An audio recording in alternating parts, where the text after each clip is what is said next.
السلام علیکم سامعین محترم، خدا آپ سب کو سلامت رکھے۔ میں کراچی سے علی احمد مولانا محمد نقی نجفی مرحوم کا پوتا آپ سے مخاطب ہوں، اور اس وقت سورہ بقرہ کے رکوع نمبر 38 لے کر آپ کی خدمت میں حاضر ہوا ہوں، آپ کی سماعتوں اور آپ کے دلوں کو منور کرنے کے لیے اس رکوع میں موجود آیات کی تلاوت بھی کروں گا، ان کے تراجم بھی پیش کروں گا اور مختصر تفسیر بھی بیان کروں گا انشاءاللہ۔ اس رکوع میں سورہ بقرہ کی آیت 274 سے 281 تک شامل ہے، یعنی ٹوٹل 8 آیات۔ اعوذ باللہ من الشیطان اللعین الرجیم، بسم اللہ الرحمن الرحیم۔ الذين ينفقون أموالهم بالليل والنهار سرا وعلانية فلهم أجرهم عند ربهم ولا خوف عليهم ولا هم يحزنون۔ ترجمہ: وہ لوگ جو شب و روز اپنے اموال چھپا کر اور اشکار خرچ کرتے ہیں، ان کا اجر ان کے پروردگار کے پاس ہے، ان پر نہ کوئی خوف ہوگا اور نہ وہ غمگین ہوں گے۔ بہت سی احادیث میں آئے کہ یہ آیت حضرت علی علیہ السلام کے بارے میں نازل ہوئی ہے، کیونکہ آپ علیہ السلام نے ایک درہم رات کو، ایک دن کو، ایک چھپا کر اور ایک ظاہر بظاہر خرچ کیا تھا۔ لیکن قرآن مجید کا حکم حسب معمول ایک عمومی حیثیت رکھتا ہے۔ اس آیت میں انفاق کے طور طریقوں اور مختلف کیفیات کی تشریح کی گئی ہے، اور انفاق کرنے والوں کی ذمہ داری کی وضاحت کی گئی ہے، اور یہ کہا گیا ہے کہ ظاہری یا پوشیدہ طور پر خرچ کرتے وقت اخلاقی و اجتماعی پہلوؤں کے ساتھ ساتھ جس پر خرچ کیا جا رہا ہے اس کی شخصی حیثیت کو بھی مد نظر رکھا جانا چاہیے۔ آیت نمبر 275، بسم اللہ الرحمن الرحیم۔ الذین یأکلون الربا لا یقومون الا کما یقوم الذی یتخبطہ الشیطان من المس، ذلک بأنہم قالوا انما البیع مثل الربا وأحل اللہ البیع وحرم الربا، فمن جاءه موعظة من ربه فانتهى فله ما سلف وأمره إلى الله ومن عاد فأولئك أصحاب النار هم فيها خالدون۔ ترجمہ: جو لوگ سود کھاتے ہیں وہ تو بس اس شخص کی طرح کھڑے ہوتے ہیں جسے شیطان نے چھو کر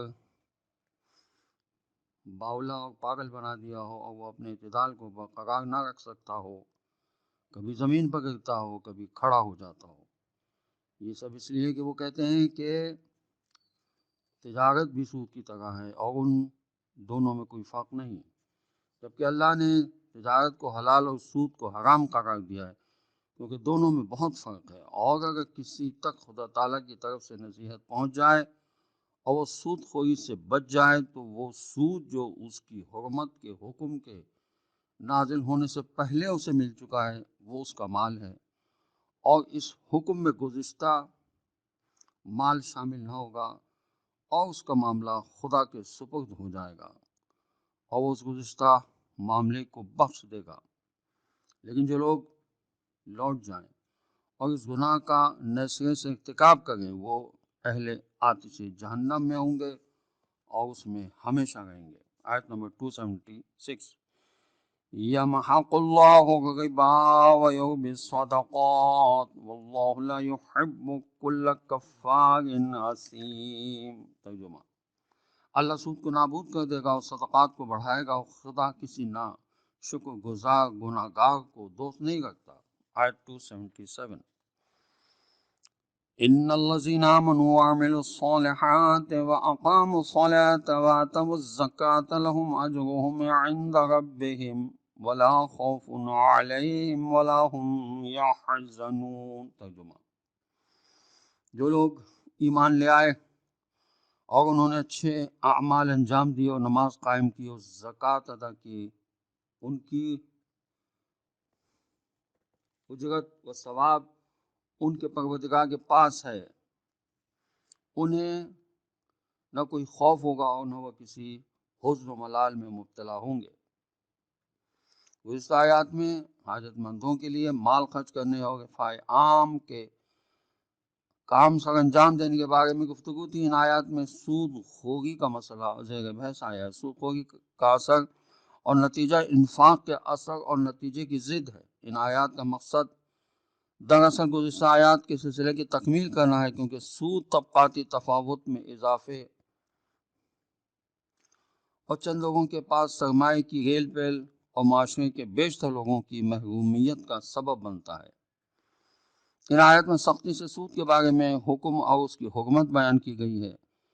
آیت کے لب و لہجے میں اگر غور کیا جائے تو معلوم ہوتا ہے کہ قبل ازیں بھی سود کے بارے میں گفتگو ہو چکی ہے۔ قرآنی صورتوں کی تاریخ نزول کی طرف توجہ کرنے سے یہ معاملہ اسی طرح معلوم ہوتا ہے۔ قرآن کے نزول کی ترتیب کے مطابق سب سے پہلے جس صورت میں سود کے متعلق گفتگو ہوئی ہے وہ سورہ روم ہے، کیونکہ سورہ روم 23ویں صورت ہے۔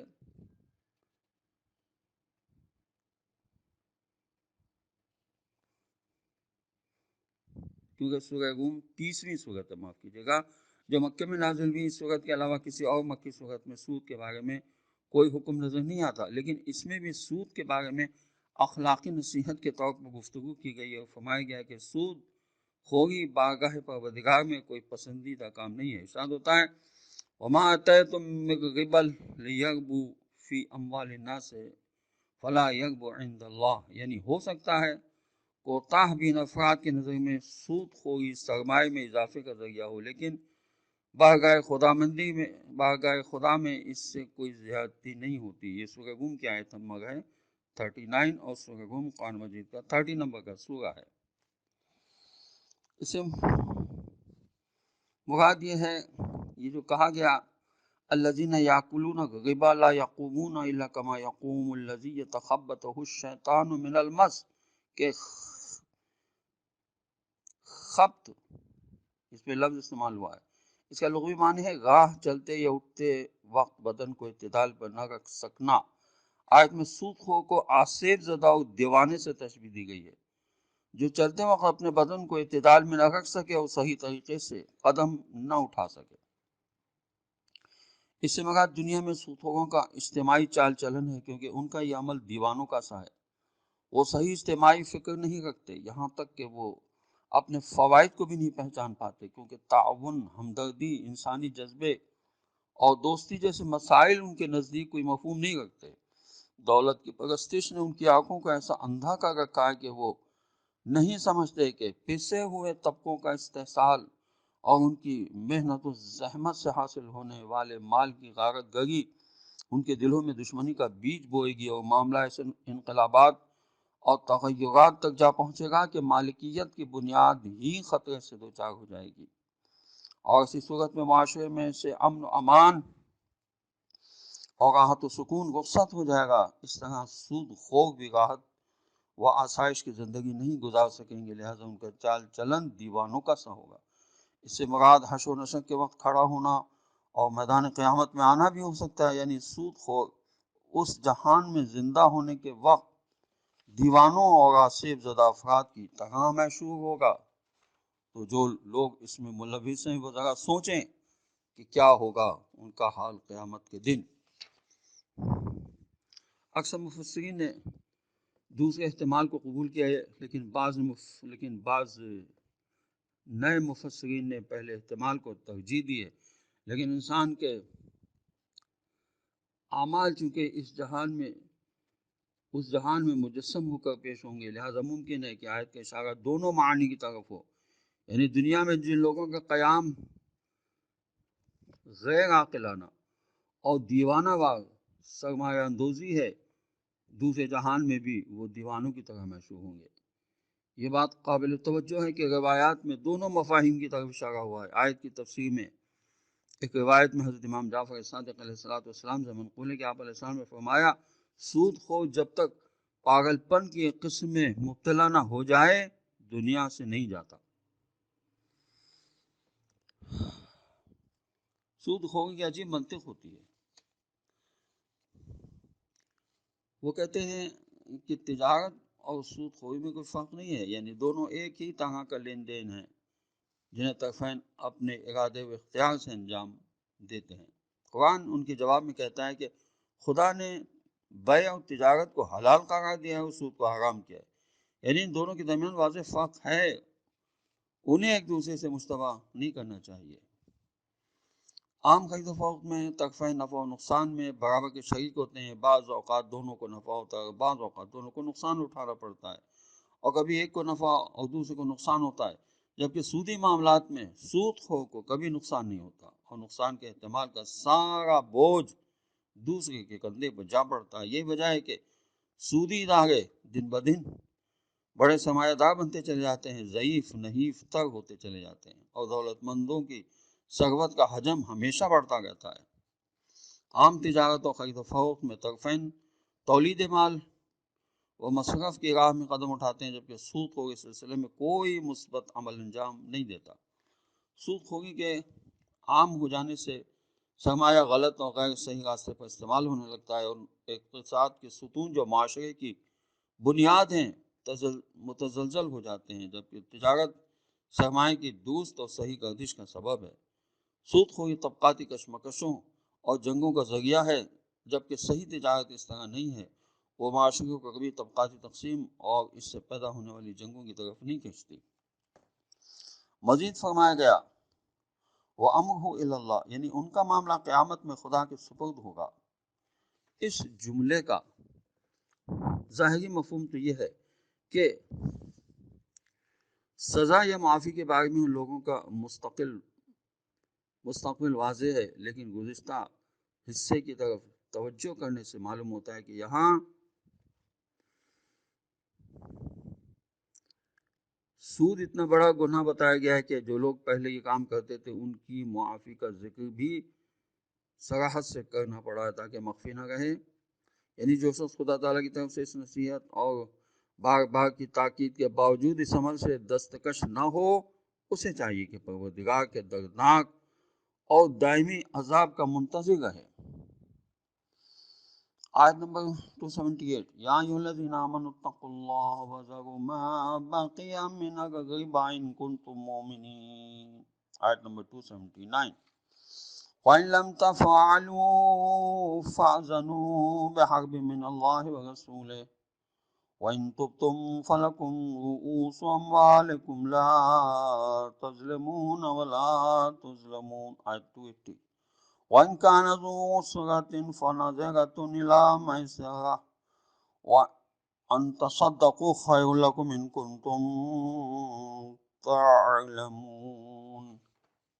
اب ان آیت کا ترجمہ پیش کر رہا ہوں۔ آیت 278 اے ایمان والوں خدا سے ڈرو اور جو سود کا تقاضا بھی باقی ہے اسے چھوڑ دو اگر تم ایمان رکھتے ہو۔ آیت نمبر 279 اگر ایسا نہیں کرتے ہو تو پھر خدا اور رسول سے جنگ کے لیے تیار ہو جاؤ، توبہ کر لو، تو سود کے بغیر اصل سرمایہ تمہاری ہی ملکیت رہے گا، تم ظلم کرو نہ تم پر ظلم کیا جائے گا۔ اور اگر مقروض قرض ادا کرنے کی طاقت نہیں رکھتا تو اسے اتنی مہلت دو کہ وہ ایسا کر سکے، اور اگر وہ بالکل ادا کرنے کی طاقت نہیں رکھتا تو بخش دو تو بہتر ہے اگر تم اس کام کے فائدے سے آگاہ ہو۔ آیت میں خدا تعالیٰ نے اہل ایمان کو مخاطب فرمایا ہے، انہیں پرہیزگاری کی وصیت کے بعد فرمایا ہے کہ اگر وہ ایمان رکھتے ہیں تو اپنے باقی ماندہ سودی مطالبات بھول جائیں۔ یہ بات قابل توجہ ہے کہ آیت ایمان باللہ سے شروع ہوتی ہے اور ایمان ہی کے تقاضے پر ختم ہوتی ہے۔ یہ امر اس حقیقت کو واضح کرتا ہے کہ سود وہ ایمان کے ساتھ سازگار نہیں ہے۔ اس آیت میں قرآن نے اپنے لب و لہجے کو بدل دیا ہے۔ پہلی آیت کی نصیحتوں کے بعد اس آیت میں سود خوروں پر شدید حملہ کیا ہے اور انہیں خطرے کا الارم دیا ہے۔ حکم ہوتا ہے کہ اگر انہوں نے اپنا کام جاری رکھا اور حق و حقیقت کے سامنے سر تسلیم خم نہ کیا اور اسی طرح محروم لوگوں کا خون چوستے رہے تو پیغمبر صلی اللہ علیہ وسلم مجبور ہیں کہ فوجی طاقت سے انہیں روکیں اور حق کے سامنے جھکا دیں۔ حقیقت میں یہ پیغمبر صلی اللہ علیہ وسلم کی طرف سے اعلان جنگ ہے، یہ وہی جنگ ہے جو اس قانون کے تحت انجام پاتی ہے۔ جیسا کہ سورہ حجرات کی آیت نمبر 9 میں اللہ تبارک و تعالیٰ نے فرمایا کہ فَقَاتِلُوا الَّتِي تَبْغِي حَتَّىٰ تُفِيءَ إِلَىٰ أَمْرِ اللَّهِ، تجاوز و بغاوت کرنے والے گروہ سے جنگ کرو تاکہ وہ فرمان خدا کے سامنے سے تسلیم خم کر دیں۔ یہی وجہ ہے کہ جب امام صادق علیہ السلام نے ایک شخص کے بارے میں سنا کہ وہ بڑی جرت سے سود کھاتا ہے اور اس نے اس کا نام لیا